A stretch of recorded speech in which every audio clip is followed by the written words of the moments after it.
시청자 여러분 안녕하십니까. 지금부터 전학현의 안보정론을 시작하겠습니다. 이번 시간에는요 굉장히 이상한 뉴스 하나를 전해드리겠습니다. 이미 제가 말씀을 드린 대로 문재인 대통령이 청와대 집무실 이전과 관련해서 안보 공백을 이유로 해서 꼼짝 못하게 막아놨잖아요. 그래서 지난 3월 28일 날 문재인 대통령하고 당선자가 만났는데 거기에서 인수인계 잘 될 수 있도록 협조를 하겠다라고 해놓고서도 이 예비비 집행을 여태까지 지연시켜 왔어요. 그러다가 갑자기 마치 자기 호주머니 돈 주는 것처럼 선심을 쓰기 시작했어요. 오늘 청와대 박경미 대변인을 통해 갖고 문재인 대통령이 예비비 조속히 집행할 수 있도록 하라. 그래서요 내일 느닷없이 임시 국무회의가 열린다는 거예요. 근데 문제는 뭐냐? 안보 공백을 이유로서 못 준다 했지 않습니까? 근데 지금 안보 상황 원래 윤석열 당선인이 이거를 공약으로 발표했을 때하고 지금하고 크게 달라진 거 있어요? 똑같이 나쁜 상태잖아요. 예.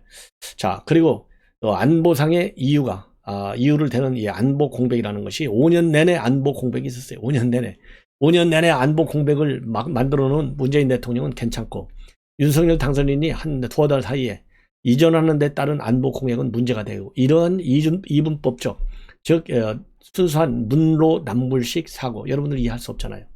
자, 그리고 그렇게 하면서 이제 딱 묶어놨는데 예비비를 자기가 다 주는 것도 아니에요. 한 496억인가요? 360억 정도밖에 주지 않아요. 합참 이전비는 쏙 뺐어. 이 얘기는 결국 뭡니까?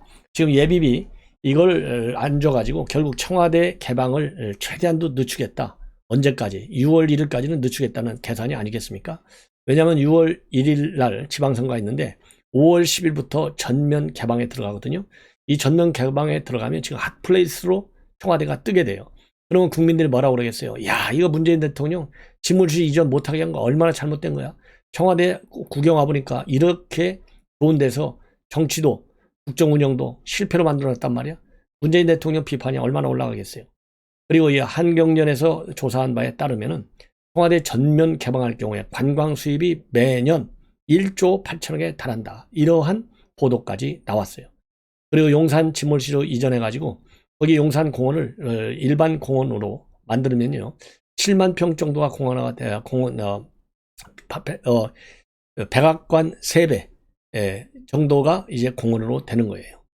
자, 이렇게 해서 이제 우리 국민들이 야, 이거 문재인 대통령 뭐라 그럴까요? 이 청와대 개방하겠다는데 약속을 안 지켰지. 윤석열 당선인은 결국 지키네. 이렇게 해서 얼마나 녹지원이라든가 상춘대 이런 데가 이제 정말 우리 국민들이 좋아하는 공원으로 만들어지지 않습니까? 그러면서 어떤 효과가 있느냐? 북악산으로 등산로가 완전히 개방이 됩니다. 그래서 정동 경복궁까지 군사구역도 해제되게 돼요.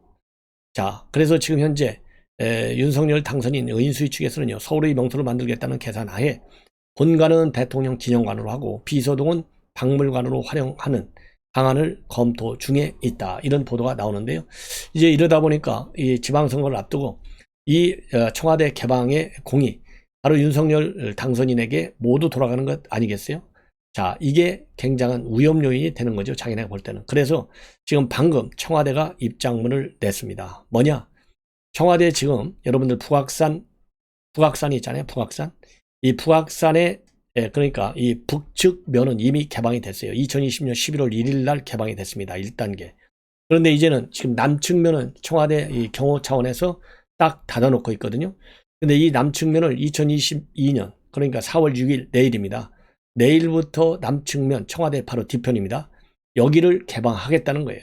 그래서 등산로가 될 수 있게끔 그러니까 윤석열 당선인이 개방하면 경복궁역에서부터 시작해갖고 쭉 북악산까지 바로 올라가는 등산로가 열리잖아요. 이걸 문재인 대통령이 먼저 열어버리겠다는 거예요. 야, 이거 기가 막히죠? 그러면서 청와대가 뭐라고 밝혔냐? 이 북악산과 인왕산을 전면 개방해서 시민에게 돌려주겠다. 이러한 대선 당시의 약속. 이거를 지킨다 이겁니다. 예. 그렇게 해서 이 청와대 인근 지역의 공간들이 전부 국민의 품으로 돌아가게 한다는 거예요. 그래서 이제 닫혀있던 문을 열고 청와대 인근 공간을 국민들이 보다 쉽게 접근할 수 있게 해서 국민과 소통하고 국민 곁에 있는 열린 청와대라고 하는 상징적 변화를 이루어내겠다. 이렇게 밝히고 있어요. 자, 그러면은 조금 전에 제가 모두에서 말씀을 드린 대로 청와대가 윤석열 당선인의 공약을 전면 반대하고 나섰지 않습니까? 야, 이렇게 반대한 장본인이 지금 와서 다시 연다 이 말이다. 전면 개방. 이거 이해가 갑니까? 이거요. 참 지나가던 소도 웃어요. 자, 그러니까 김정은이 김여정이가 마음 놓고 비판한 거 아니겠습니까? 야, 이거 아무리 표가 무섭고 말이죠. 중앙 권력을 이미 뺏겼으니까 지방 권력 안 뺏기겠다라고 하는 그 인식, 그거는 누구든지 이해할 수 있죠. 그러나 공정과 상식이라고 그러잖아요. 상식적 수준에서 맞는 차원에서 정책을 국민들에게 보여주고 전략도 구사하고 그러면서 국민과의 공감대를 이루는 가운데서 이런 청와대, 그러니까 북악산의 남측 면도 개방해야 합당한 것이지. 지금 저 5월 9일 날 떠나는데 불과 한 달여 앞둔 상황에서, 그리고 이제 윤석열 당선인은 어떤 경우에도 청와대는 5월 10일 날 우리 국민들에게 돌려준다 이런 약속을 이행하니까 거기에 김빼기 전략을 쓰는 거 아니겠어요? 야, 이거 어린애도 이렇게 심보 나쁜 어린애는 요즘 없어요. 야, 이거 너무하지 않아요? 예. 자, 그래서 이런 얼빠진 문재인 대통령 정말 5월 9일 날 제대로 딱 정권 교체가 이루어지기를 얼마나 참 잘했는지 여러분들께서도 충분히 짐작하시리라 믿습니다. 자, 이번에는요, 이 조남관 법무연수원장, 그러니까요, 직무대행을 3번씩이나 했어요. 본래 친정부 인사로, 친정부 검사로 이 딱지가 붙었었는데요. 추미애 장관이 윤석열을 징계하면서부터 신발을 바꿔 신었어요. 이 신발을 바꿔 신었다기보다도 법치라고 하는 원칙으로 돌아선 것이죠. 자, 어느 정도나 이 문재인 정부에서 잘 나갔냐면 2017년도에 정권이 출범한 직후 국정농단의 일환으로 국정원 이제 원장들 전부 지금 구속시켜 놨잖아요. 그때 감찰실장으로 파견이 됐고, 그래서 검사장으로 승진한 다음에 동부지검장, 법무부 검찰국장 이런 요직을 쭉 맡아오다가 검찰 대검 차장 세컨맨으로 왔어요. 그래서 그 당시만 해도요, 이성윤이가 혹시라도 잘 안 되면 조남관이를 검찰 쪽 시키겠다라는 취지가 아니겠느냐, 이런 해석을 받았어요. 그러다가 2020년 11월에 추미애 장관이 징계를 청구하면서 직무를 정지하고 그때 직무 대리를 맡았는데, 그 당시 이 조남관 당시 대검 차장이 윤석열 총장 징계를 철회해달라라는 글을 검찰 내부망에 올리면서 현 정권과 대립각을 세워가지고요, 대검 차장을 관두고 나서 한직 중에 한직인 법무연수원 원장으로 밀려났어요. 이 밀려난 조남관, 이 법무연수원장이 조금 전에 사의를 표명했습니다. 예. 그리고 작년 4월에 말이죠, 검찰총장 후보군에 올랐을 때 각 4명 중에서 최다 득표자로 알려졌었어요. 그럼에도 불구하고 박범계 맨 마지막에 있던 김호수를 검찰총장에 임명을 한 바 있어요. 자, 그래서 오늘도요, 이 사의 표명을 검찰 내부망 2프로스에 올렸습니다. 그래서 이제 할 만큼 했다, 쉽게 얘기해서 부끄러움 없는 선배가 되겠다. 그리고 법치 반드시 지켜져야 되고 이 밖에서도 사랑하겠다.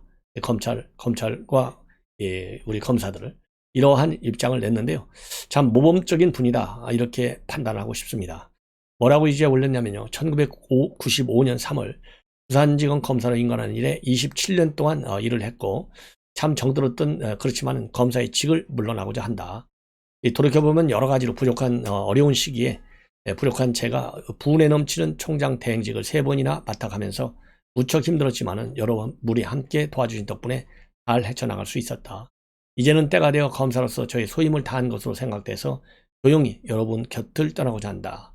그동안 후배들에게 부끄러움이 없는 선배가 되고자 노력을 했고 검사로서 정의와 공정을 지키려고 치열하게 고민했고 많이 부족했다. 그리고요, 이 검사 생활을 하면서 항상 가슴속에 품었던 생각은 법이 가는 길에는 왼쪽이나 오른쪽이나 따로 있을 수 없다는 것이다. 이 말이 굉장히 마음에 들어요. 오직 법리와 증거에 따라 정의와 공정을 향해서 뚜벅뚜벅 나가야 한다. 그것이 검찰의 존재 이유이고 국민으로부터 신뢰를 받는 지름길이라고 믿는다. 제야에 나가서도 사랑하는 법무 검찰을 위해 힘껏 응원하겠고 지족 불욕, 지지 불태, 즉 족함을 알면 욕됨이 없고 그칠 줄 알면 의태됨이 없다는 마음으로 여러분께 작별 인사를 대신하고자 한다. 이러한 입장문을 내놨습니다. 자, 그래서요, 이 소신 그리고 법치주의에 강한 진념을 가진 측면에서 윤석열 당선인과 아주 흡사한 이 사고의 틀을 가진 것 같아요. 지금도 차기 검찰총장 1순위로도 지금 뽑히는 인물입니다. 예. 그리고 이 박범계도 또 뭐라고 그럴까요? 이 한명수 모욕 의중 의혹과 관련해서 본안관 당시 대검 차장한테 감찰을 지시했는데, 그리고 다시 한번 검토를 하고 했는데도 불구하고 제대로 원칙에 따라서 모욕 의중 의혹 이거 없다, 사실과 다르다, 이러한 입장을 내놓은 아주 소신 있는 검사라고 판단이 됩니다. 자, 이번에는 말이죠. 이번에는 이제 조국의 딸, 결국은 이제 고려대학 입학도 취소될 것 같습니다.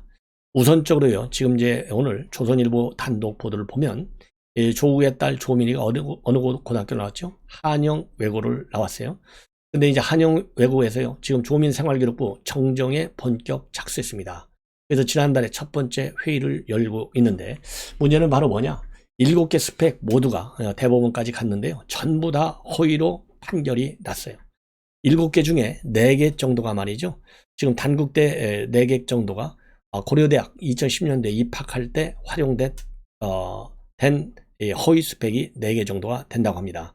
그래서 이 허위 스펙으로 들어가 있는 한영외고의 생활기록부가 이제 정정이 되면, 즉 대법원 판결에 따라서 정정이 되면, 아니 대법원 판결이 나왔는데 다 이건 허위 스펙이라고, 당연히 이건 정정되어야만 마땅하잖아요. 정정이 딱 되면 결국은 고려대 입학은요, 취소될 수밖에 없다라고 하는 것이 조선일보 보도의 내용으로 되어 있습니다. 그래서 지난달 23일 날 학업성적관리위원회를 열었어요. 열어가지고 생활기록부 정정 여부 심의를 위한 법률과 그리고 절차를 논의했는데요, 교육부 훈령에 따르면 객관적인 증명 자료가 있는 경우에는 학업성적관리위원회의 심의를 거쳐서 생활기록부를 정정할 수 있다, 이렇게 되어 있다고 합니다. 그리고 서울시 교육청에서요, 이 관련 절차를 안내하고 그 절차에 따라서 심의를 해서 결과를 제출하도록 지난 2월 초에 지시를 내렸다고 합니다. 그리고요, 또 서울시 교육청에서는요, 지금 이제 학업성적관리위원회는 지금 현재 내부 교직원, 학교장과 교직원 등 내부위원 9명으로만 구성되어 있는데, 이 투명성과 그리고 이 공정성을 위해서 외부, 즉 일반 학부모들도 외부 위원으로 위촉하는 방안을 지금 서울시 교육청이 검토 중에 있다고 합니다. 자, 이 얘기는요, 이 서울시 교육청으로부터 황보송이 의원이 이 자료를 받아서 이 조선일보가 단독으로 보도하고 있는 내용입니다. 그렇기 때문에 이 단독 보도 내용은요, 정확한 사실입니다. 그래서 이 황보송이 의원도 이 조민 씨의 허위 스펙이 대부분 확정 판결로 명백하게 드러났기 때문에 조속히 학생 기록부를 수정해야 한다. 학부모와 같은 이 외부인 참여를 통해서 투명하게 이루어져야 한다. 이렇게 밝히고 있습니다. 고려대학은 참고적으로요, 작년 8월에 입학 취소 처리 심의위원회를 구성해서 검토해 왔는데요, 아직 결론을 못 내고 있어요. 예. 그리고 부산대학은요, 오늘 오후에 교무회에서 조민 씨의 의학전문대학원 입학 취소 여부를 최종 확정하고 당사자인 조민에게 통보할 예정으로 있습니다. 그래서 이 부산대는 작년 8월 달에 입학을 취소하는 예비 행정 처분을 내렸기 때문에 이제 이게 5일이니까 오늘이거든요. 입학 취소 처분이 최종적으로 내려오는 것은 영약 관한 것이 아니겠느냐, 이렇게 생각이 듭니다. 그리고요, 이 김은혜 지금 대변인이 후임 대변인을 지정하고 마지막 기자회견을 가졌습니다. 이 후임 대변인은요, MBC 후배죠. 배현진 의원이 지금 후임 대변인으로 임명이 됐습니다. 그래서 이 경기도지사 출마하는 것은 아직 최종적으로 결심을 안 했는데, 이 경기도지사 출마는 분명한 것 같아요. 그래서 조만간 그 고민의 결과를 밝히겠다, 이러한 입장문을 내놨습니다. 자, 그리고요, 유승민 의원이 다시 한번 또 입장문을 내놨어요. 그러면서 이 김은혜 의원의 경선 참여 환영한다, 이런 입장을 밝혔고, 지금 현재 여론조사에 따르면은 김동연 지금 전 기재부 장관이 민주당에서는 제일 강한 후보지 않습니까? 그리고 초박빙 경합 상태로 있어요, 최근에 여론조사 결과를 보면. 그래서 이제 본인은 이제 오늘 기자 간담회를 가졌어요. 기자 간담회에서 뭐라고 했느냐? 이재명 전 지사의 잘된 정책은 확실히 계속한다. 그리고 잘못된 부분은 분명히 개혁하겠다. 그리고 도민들이 가장 절실하게 필요로 하는 일자리, 주택, 교통, 복지, 교육, 보육 이 5가지 문제에 대해서 획기적 개혁을 이루겠다. 이런 입장을 내놨습니다. 그리고 23년째 정치를 해오며 조그마한 비리에도 연루되지 않았고 경기도 행정을 깨끗하고 바르게 하고 부정부패, 무사, 안일이 없도록 공직사회에 새로운 바람을 일으킬 것이다. 예, 그래서 이재명 지사와의 차별화를 하겠다라는 의사도 분명히 밝히고 있고, 그리고 지금 부동산 문제가 굉장히 심각하지 않습니까? 이 부동산 결국 김동연 대표도 책임이 있다. 이런 점을 또 강조하고 있습니다. 그래서 김동연 대표가 참 훌륭한 분인데 이러한 문재인 대통령의 지시를 이행하는 경제 공무원에 불과했다는 것이죠. 그런 점에 그런데 반해서 이 본인은 늘 해법을 제시하는 경제 정치인이었기 때문에 굉장히 다르다 이렇게 주장하면서 비교 우위를 강조하고 있습니다. 그리고 김은혜 의원의 출마에 관해서는요. 출마를 결심하고 발표한다면 대환영한다. 국민의힘이 어려운 곳에서 경선 과정이 뜨겁고 치열하고 제대로 붙는 이미지를 드리는 게 나쁠 게 하나도 없다. 예. 그리고 윤석열 당선인의 의중이 김은혜 의원한테 있는 거 아니냐 이런 취지의 질문에 대해서는요. 출마 선언 당일 저녁에 당선인께 전화를 드렸더니 덕당과 함께 응원하겠다고 말씀을 하셔서 만약 후보가 되면 정책들에 대해서 긴밀히 협력을 부탁드리겠다고 했다. 당선인의 생각은 제가 알 수 없으나 여러 후보 가운데 누구를 지지하거나 하시진 않을 것으로 본다. 그리고 차기 대선 출마와 관련해서는요. 5년 뒤 대선에 누가 알겠냐. 4년간 도지사를 잘하면 가능성이 열리는 것이다. 그 부분은 오픈으로 두겠다. 이런 입장을 밝혔습니다. 예. 자, 그리고요. 이 경기도 이 출마 문제 히딩크 같은 해결사가 되고 싶고 험지의 어려운 선거에서 이기는 것이 당에 귀하는 것이다 라는 점을 부각시키고 있어요. 왜냐하면 경기도하고 아무 관계가 없는데 왜 갑자기 경기도지사가 나오느냐 여기에 대한 이 비판 여론이 있거든요. 여기에 대해서는 이 히딩크를 비교 삼아서 강한 의지를 나타내고 있는데 이 당의 말하자면 당을 위해서 그리고 경기도지사 선거는 지금 우리 국민의힘이 조금 열세 있기 때문에 이 경쟁력을 가지고 있는 인물의 출마를 통해서 경기도지사직을 우리 국민의힘에 가져온다. 그런 측면에서는요. 꼭 경기도하고 무슨 인연이 있느냐 없느냐 이거를 따질 만한 여유 있는 정상적인 상황이 아니다. 이런 측면에서요. 지금 이제 위기 상황이지 않습니까? 그런 측면에서 유승민 의원의 출마의 편 나름대로 의미가 있지 않나 하는 생각이 들고요. 자, 멋있게 경선 플레이를 하기를 바람하지 않습니다. 이상으로 본 방송을 마치겠습니다. 대단히 고맙습니다.